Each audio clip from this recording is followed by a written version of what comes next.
Gladiator needs to exercise courage with integrity.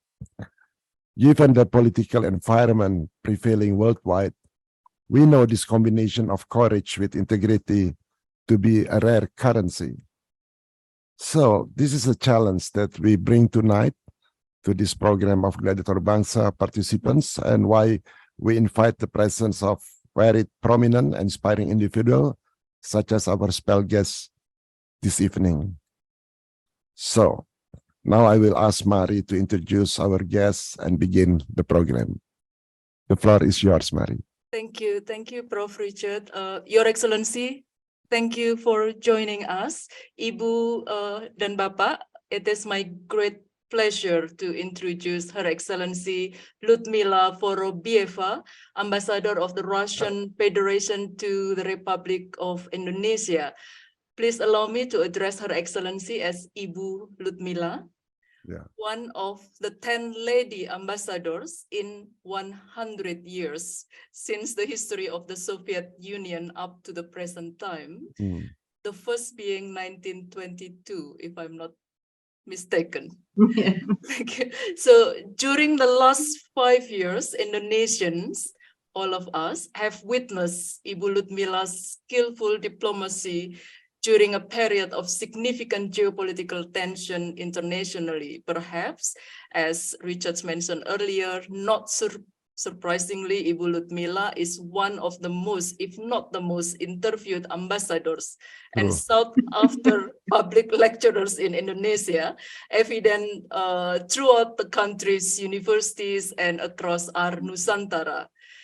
Ibu Lyudmila has championed bilateral relations with our country, not only in the political arena, but also multi-sector, including green and renewable energy, space exploration, technology, arts, culture, education, as Richard mentioned earlier, religion, defense, sports, and commerce. At the beginning of this program, we heard Richard recite the mission of Gladiator Bangsa, and in my personal view, Ibu Lyudmila personifies what a gladiator can and should be. Also, this evening is very special actually, because in a few days, the National Day of Russia will be celebrated.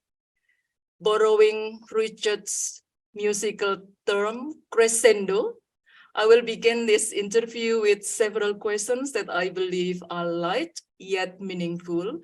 I will then hand over to Richard for his questions, followed by those of our panelists, Dr. Kun, and also those from our audience. So, Ibu Lyudmila, terima kasih sekali lagi for being with us Saturday night. I know it's not your working hour, so we are honored to have you here. So, right. I understand that both of your parents were diplomats, your daughter and son-in-law also diplomats. Did you always wish to become an ambassador?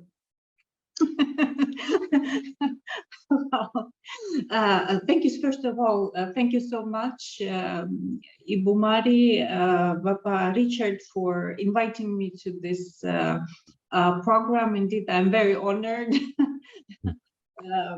You know, I hardly think of myself as an inspiration to anyone, but yeah, actually, I always want to be inspiration for my daughter, but I think that she has her own views of how to be a diplomat, etc. I always remember, you know, the saying by Mark Twain that I only realized that my parents became more intelligent after I turned 25. Well, again, thank you so much. Once again, it's a big honor for me. And answering your question, yes, my parents, both of them were diplomats. My father passed away last year, but my mom, she's still teaching Thai language. And she was one of the first ladies diplomats. There was a short time in the Soviet Union when under Nikita Khrushchev, which professor you've mentioned, when ladies were allowed to the diplomatic service. So she served as a diplomat in Thailand, and actually I grew up in Thailand. because both of my parents worked there. And my daughter has chosen to follow my steps. My son-in-law is also a diplomat. They're both posted in China. They speak Chinese. Wow. Yeah, actually, my junior brother, he also used to be a diplomat. So Wow. there was no choice for my daughter, the poor child. Had no other option to become a diplomat herself. Her father is a diplomat. Actually, you know, I never dreamed of being ambassador. I'm often asked this question, and I answer quite sincerely, but people think that I'm joking. I also always wanted to be an ambassador's wife, but because I failed, I had to become ambassador myself.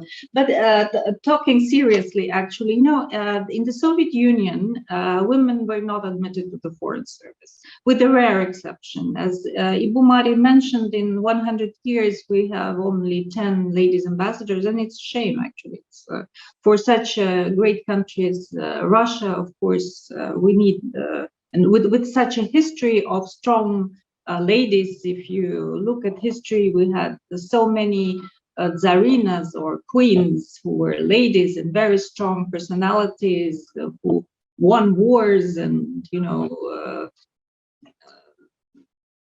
their imprint on Russian history is great. But it was an unwritten rule. I graduated from university in 1985 with top marks, but there was no even, you know, no one had any idea of admitting me to the foreign service. I chose to teach Lao language. You know, as I lived for many years with my parents in Bangkok, and then in Laos, I had a Thai nanny, I had a Lao nanny. I spoke both of these languages, so it was a very natural choice for me to study Thai and Lao languages at the university. And my aspiration was to become professor of Lao language, which actually, and I started this career after graduating from university. But suddenly, everything in life is sudden. I had a proposal from our ambassador in Laos, who was a very influential person. He needed an interpreter. And he knew me, and he knew that I could interpret, translate Lao language, and he invited me to join our embassy in Laos in 1989. It was before the collapse of the Soviet Union. And he was quite, you know, powerful. So despite this unwritten rule, actually, I went to serve in our embassy in Laos. And I worked in Laos for 10 years, in and out. And Laos is a beautiful country. People are extremely nice. And our country, we enjoy very good relations with Laos for many years. And so I had 3 postings in Laos. I got married in Laos. So it's a very special country for me. Well, I got married to another diplomat, so not a Lao person. And then I brought my daughter to Laos when she was only 6 months old. So she grew up in Laos also. And that's how it all started. Actually, I never even thought, you know, that I will someday I'll be ambassador, but you know, I enjoyed it so much. I realized that the work of a diplomat is an absolutely amazing job, because there are so many tasks you need to perform. There are so many problems you need to solve. And it really, you know, it makes you think hard, think fast, and actually it contributes very much in strengthening your spirit, developing your brains. Of course, another bonus of diplomatic work is the people you meet. and the knowledge you get of the culture, of the mentality of people from other countries. And of course, it makes your views so much broader. And the older you get and the more, the higher your position is, the more interesting the work becomes. I find the ambassador's work absolutely fascinating. I was first posted as ambassador in 2010 in Malaysia. And in Malaysia, yes, so it was already 13 years ago, just time flies.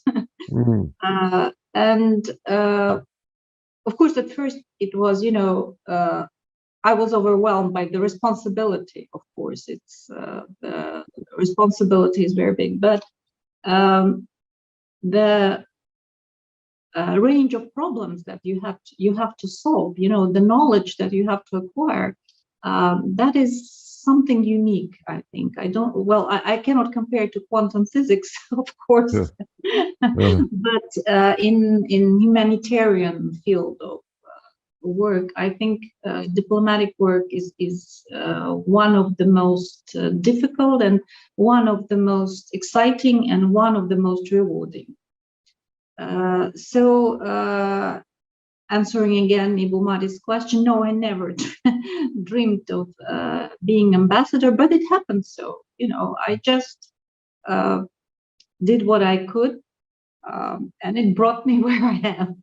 That's really interesting, because sometimes our dreams, you know, go to a different path, but fulfill the desire itself. I used to always wanted to become ambassador, actually. So I went to to international relations, and then when I wanted to enter the IR Kemenlu in Indonesia, one of my professors at UGM at that time said, "Oh, really, Mary? I think you would need 30 or 35 years if you're lucky to become an ambassador of Indonesia," you know. So then that basically put my desire off. But as I mentioned, life sometimes brings us to different paths, fulfilling similar desire, and I have been living for rather quite many years to be friends with foreign ambassadors, you know what I mean? So to experience the ambassador's life in a in a minuscule way.